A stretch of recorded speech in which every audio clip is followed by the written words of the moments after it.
नमस्कार. मी रणजित निंबाळकर माझ्या यूट्यूब चॅनलमध्ये आपलं सहर्ष स्वागत करत आहे. काल नागठाणला एक मैदान झालं आणि सुळेवाडीला एक मैदान झालं.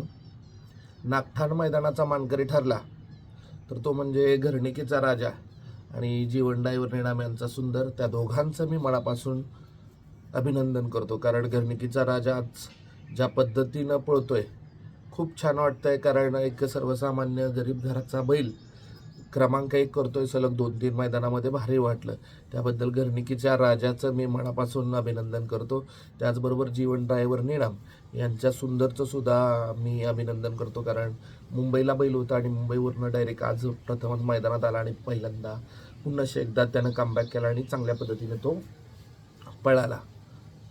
आता मूळ विषयाला हात घालतो.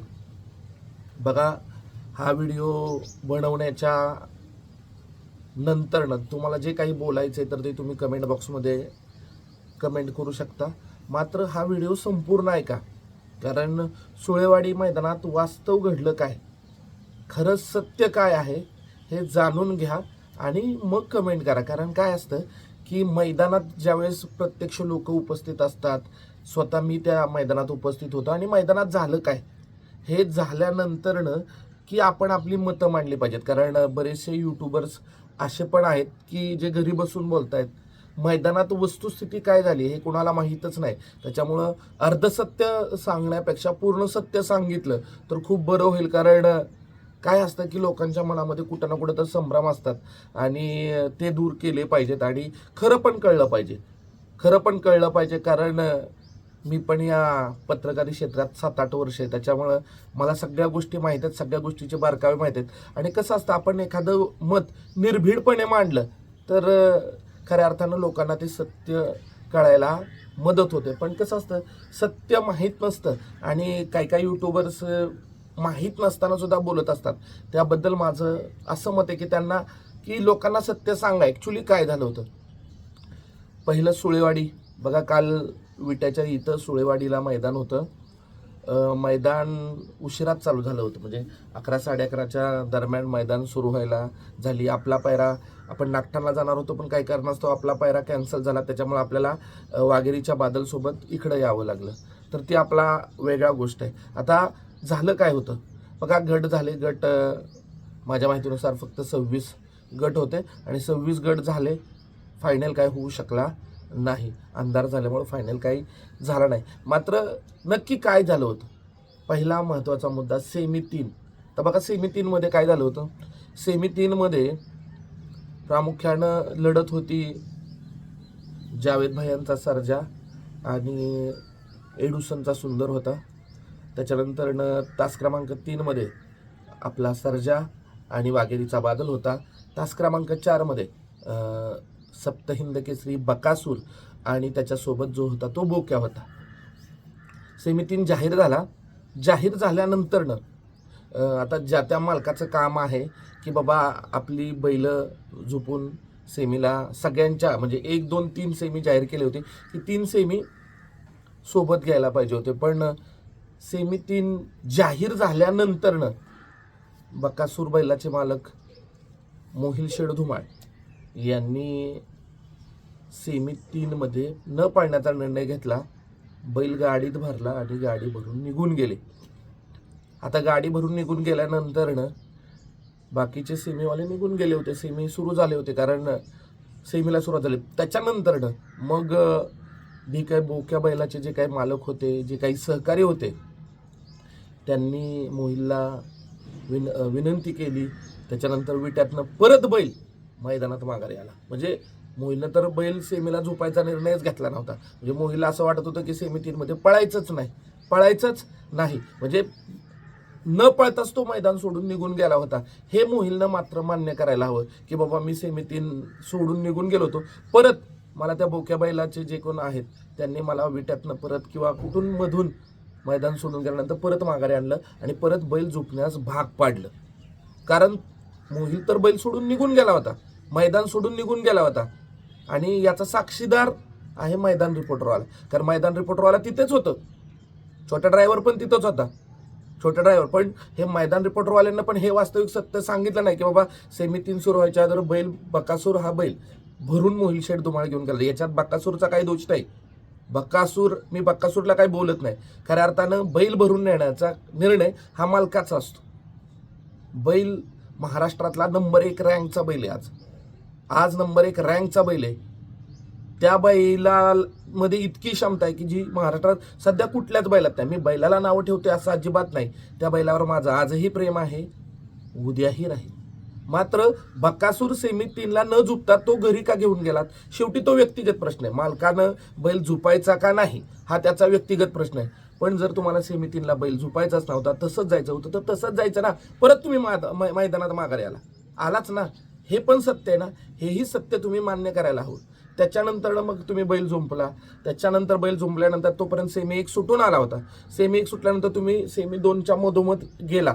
चला ठीक आहे गेला. त्यावेळेस बरेचसे मला लोक म्हटले की तुम्ही त्यावेळेसच मोहिल शेठ धुमाळला आज जाऊन द्यायला नाही पाहिजे होतं की बाबा हा सेमीला लेट आलाय, ह्याला फायनलला पळू नका. शेवटी आयोजकांचा बैल होता, त्याच्यासोबत आयोजकांचा बैल होता. मी आयोजकांशी पण बोललो होतो, पण आयोजक म्हटले चला आमचा वाद कुठंतरी मिटलाय की बाबा मोहिल बैल भरून गेला होता, परत त्याला आम्ही कसं तरी माघारी बोलून घेतलाय, चला ठीक आहे. मग बैल सोडायला गेला. आता बैल सोडायला गेल्यानंतर सेमी 1 झाला होता, पण सेमी 2 मध्ये वेळ गेला. आता याबद्दल सेमीला तो का आला नाही, तो का निघून गेला, त्याच्या मागची काय कारण आहेत याच्याशी आपल्याला काही देणं घेणं नाही. कारण ज्या त्या बैलगाडी मालकाचा वैयक्तिक प्रश्न आहे. पण तो त्यांनी सॉर्ट आउट केला होता दोन्ही मालकांनी आणि नंतर मग तो आला होता. म्हणजे हे मोहिल शेठनं मान्यच करायचंय की मी बैल भरून मैदानातून गेलो होतो. हे त्रिवार सत्य आहे. आणि याचा साक्षीदार मैदान रिपोर्टरवाला आहे, छोट्या ड्रायव्हर आहे आणि त्या सुळेवाडीमध्ये जेवढे प्रेक्षक होते ते सगळे आहेत. कारण सगळ्यांना एवढं वाईट वाटलं की बकासूर सारखा नामांकित बैल, जो बैल महाराष्ट्रातील कुठल्याही बैलाला हरवण्याची धमक ठेवतो, तो बैल मोहिल शेठ धुमाळ का घेऊन गेले. प्रत्येकाला वाटत होतं की मोहिल शेठ आता गेले, येणारच नाहीत. पण आयोजक ज्याचा बैल होता त्याने विनंती केली आणि परत बैल आणायला लावला. हे झालं. सेमी 1 झाला. त्याच्यानंतर बैल खाली गेला. सेमी 2 सुटला. सेमी 3 खाली गेला. सेमी 3 मध्ये काटाकीर लढत होती. जावेद भाईंचा सर्जा, एडुसनचा सुंदर होता, आपला सर्जा होता, वाघेरीचा बादल होता, बकासूर होता आणि त्याच्यासोबत होता बोक्या. सगळ्यांना वाटत होतं की रोमहर्षक लढत होईल. बघा जो पळणार आहे तो जिंकणार आहे, जो चांगला पळेल तो जिंकेल. एडुसनचा सुंदर आणि जावेद भाईंचा सर्जा खूप सुंदर पळाले आणि खूप छान गाडी पळाली. त्यांचं अभिनंदन. नक्की जी गाडी पळते त्याचं अभिनंदन. कारण खेळात हार जीत आहेच हो. आज तुम्ही हराल, उद्या जिंकाल. खेळात हार जीत आहेच. त्याच्यामुळं खेळलाच पाहिजे. असं मैदान सोडून जाण्यात काहीच अर्थ नाही. परत तुम्ही मैदानात आला. आता मैदानात आल्यानंतर सेमी 3ला सुटायला थोडासा बराच वेळ लागत होता. बैल पुढे जात होती, मागच होत होती. पण सेमी 3 मध्ये बकासूर बैल सुटलाच नाही. का सोडला रे? सुटला. दोन्ही बैल सुटली नाहीत, एका वेळी धरूनच ठेवली. म्हणजे काय, सुटली नाहीत का सोडली नाहीत? कारण मला तर आजपर्यंत, मी तर या 6 महिन्याच्या क्षेत्रात आहे, पण 6 महिन्याच्या इतिहासात बकासूर बैल सुटला रे थोडासा लेट सुटला असता. असं झालंच नाही की बाबा बैलच सोडला रे. बैलच सोडला नाही. आता बैल सोडला नाही, का सोडला नाही, का सुटला नाही हे त्यांनाच माहीत. मग ह्याच्या मागचं वास्तविक सत्य खरं काय हे त्यांनाच माहीत. आता मी म्हटलं की बाबा, रणजित सरांना म्हटलं की बाबा सुटलाच नाही का सोडलाच नाही, तर लोक म्हणणार चला हा बकासूरला ट्रोल करतोय, बकासूरच्या मालकाला मोहिल शेठला ट्रोल करतोय, की व्यक्तिगत यांच्या मोहिल शेठचे वाद आहेत, त्याच्यामुळे ह्यांना मोहिलचं काहीतरी चुकीचं सापडलं की रणजित सर त्याला बोलणारच. सत्य काय आहे हे जाणून घ्या. बैल सोडलाच नाही. त्याच्यामुळं परत मोहिल शेठ बैल घेऊन आले. परत आयोजकांनी आता 3रा स्टंट, आयोजकांनी डायरेक्ट निर्णय घेतला की बकासूरची गाडी फायनलला पळवण्याचा. आता त्याच्यानंतर खरा पुढचा स्टंट त्याच्यानंतर चालू झाला. त्याच्यानंतर बघ बाकीचे बैलगाडी मालक जमले आणि त्यांना सांगितलं की मग त्याच्यामध्ये आमचे जावेद भाई होते, इम्रान भाई होते, अजून तिथले बैलगाडी मालक होते. त्यांना सांगितलं की बाबा बकासूरला आम्ही फायनलला पळवून देणार नाही. त्याच्यामध्ये खऱ्या अर्थानं जर सगळ्यात जास्त श्रेय कोणाचं असेल तर विलास पैलवानांचं होतं. कारण विलास पैलवान आणि मोहिल यांचं फोनवर बोलणं झालं. विलास पैलवान यांनी सरळ सांगितलं मोहिल शेठ धुमाळ की तुम्हाला डायरेक्ट फायनलला बैल पळवता येणार नाही. म्हणजे खऱ्या अर्थानं विलास पैलवान, म्हणून मी म्हणतो संघटनेची का आवश्यकता आहे. विलास पैलवान सारखा माणसानं फोन केला, त्याच्यामुळं मोहिल शेठ धुमाळला फायनलला पळवताना. नंतर मोहिल शेठनं सारवासारव केली की बाबा मी माझा बैल डायरेक्ट फायनलला पळवणार नाही. पण त्याच्या पुढचं सांगतो, ज्यावेळेस फायनलच्या चिठ्ठ्या टाकल्या जात होत्या त्यावेळेस सेमी तास 3 हे खास बकासूरसाठी आणि त्या बोक्यासाठी राखीव ठेवण्यात आलं होतं. हे का बरं? अगोदर का बोलला नाही तू माझी चिठ्ठी टाकू नका म्हणून? माझी चिठ्ठी टाकू नका म्हणजे या गोष्टी लोकांना माहीत नसतात. मग त्याच्यानंतर मग तो मोहिलचा मोठेपणा, बाबा मी पळणार नाही, हे काय ते काय, म्हणजे याच्या अगोदर काय गोष्टी झाल्या होत्या त्या गोष्टी मला तुम्हाला सांगणं गरजेचं आहे. आणि मी जे काही सांगतोय ते वास्तविक तिथं मी स्वतः मैदानावर होतो आणि शेवटी मग काही गोष्टी झाल्यानंतर निघून आलो. कारण प्रत्येकच वेळी जर आपण वादविवाद घालत बसलो त्याच्यानंतर मग काही गोष्टी झाल्या आणि असं वाटलं की यार जे काही झालं ते लोकांना सांगणं गरजेचं आहे. आणि मग याच्यातून काही गोष्टी अशा निष्पन्न होत आहेत की काही लोक काही गोष्टी मुद्दाम करतायत. याच्यामध्ये माझी यूट्यूबर्सला पण सांगणे, तिथं मैदान रिपोर्टरवाले होते, तुषार सर होते. तुषार सरांना तरी वास्तविक सत्य सांगावं अशी अपेक्षा आहे. कारण तुम्ही अर्धसत्य सांगता लोकांना, अर्धसत्य सांगता. कारण त्या आयोजकांसोबत बकासूरला माघारी आणेपर्यंत तुषार सर होते. तुषार सरांना एकदा तरी बोलले का तुषार सर की बाबा नाही, बकासूर बैल भरून मग गेला होता, परत त्याला विनंती केली आणि परत तो माघारी आणला. म्हणजे लोकांना माहीत नसतं हे, त्याच्यामुळे आपण कमेंट्स करत असतो. माझा बकासूरवर कधीच विरोध नाही आहे. मात्र खरं काय झालं, वास्तविक स्थिती काय झाली त्या मैदानामध्ये हे आपण पाहणं गरजेचं आहे आणि मग त्याच्यावरती कमेंट्स करणं गरजेचं आहे. कारण सोशल मीडियावरती जे लोक असतात घरी बसतात आणि कमेंट करतात, त्यांना वाटतं यार हे काय ह्याच्यावर कमेंट करू त्याच्यावर कमेंट करू. अरे तुमचं बकासूरवर प्रेम आहे, माझंही बकासूरवर प्रेम आहे. पण खऱ्या अर्थानं बकासूरच्या पाठीमागं जे काही चाललेलं असतं, त्याच्या मागं जे काही लोक त्याचे जे काही चालन करतात, त्यांचं पण कुठं ना कुठं तरी काहीतरी चुकत असतं. आणि त्या गोष्टीवर आपण एक व्यक्तिगत मत म्हणून काहीतरी बोलणं गरजेचं आहे आणि लोकांना सत्य परिस्थिती सांगणं सुद्धा गरजेचं आहे. ज्यावेळेस आपण सत्य परिस्थिती लोकांना सांगतो त्यावेळेस काही लोकांना खटकतं. काही लोकांना आता वाटेल की रणजित सर मुद्दाम बकासूरला ट्रोल करतायत. तर माझं असं मत आहे की जर आपण हा खेळ भावनेनं खेळला, गाडी सोडायलाच पाहिजे होती मोहिलनं, किंवा बैल घेऊन माघारी जाणं हे मोहिलच्या कुटपट बुद्धीत बसतं. आणि का बसतं, असं का केलं मोहिलनं, याचं उत्तर सुद्धा दिलं पाहिजे.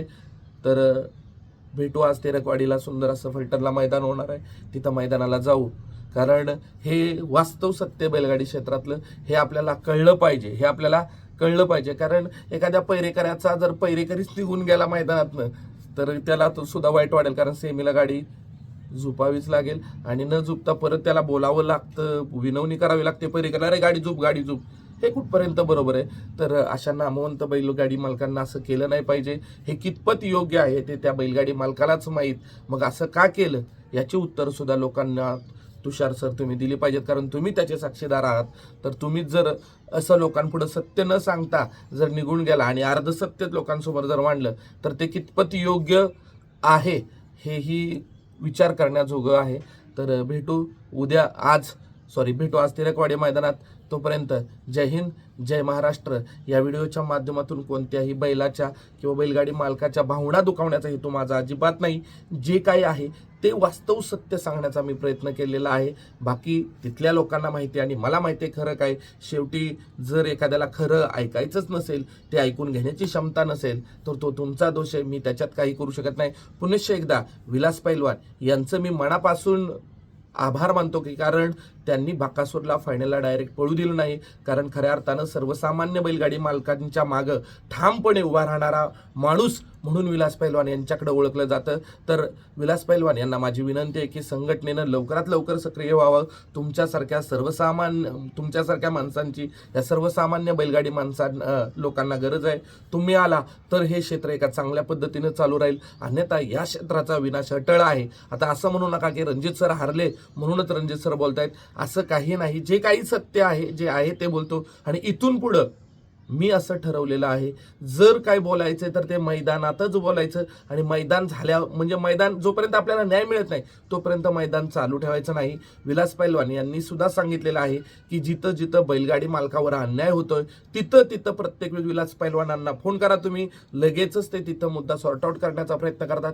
त्याच्यामुळं खऱ्या अर्थानं सर्वसामान्य बैलगाडी मालकाच्या पाठीशी उभं राहणारं नेतृत्व म्हणून विलास पैलवान यांच्याकडे बघतोय. तर महाराष्ट्रातील बैलगाडी मालकांना माझी विनंती आहे की जिथं जिथं तुमच्यावर अन्याय होतोय तिथं जर तुम्हाला असं वाटलं तर तुम्ही विलास पैलवानांना फोन करा, कारण हा माणूस प्रत्येक वेळी प्रत्येक सर्वसामान्य बैलगाडी माणसाच्या मागं उभा राहतो. भेटूया आज तिरकवाडी मैदानात. जय हिंद, जय महाराष्ट्र.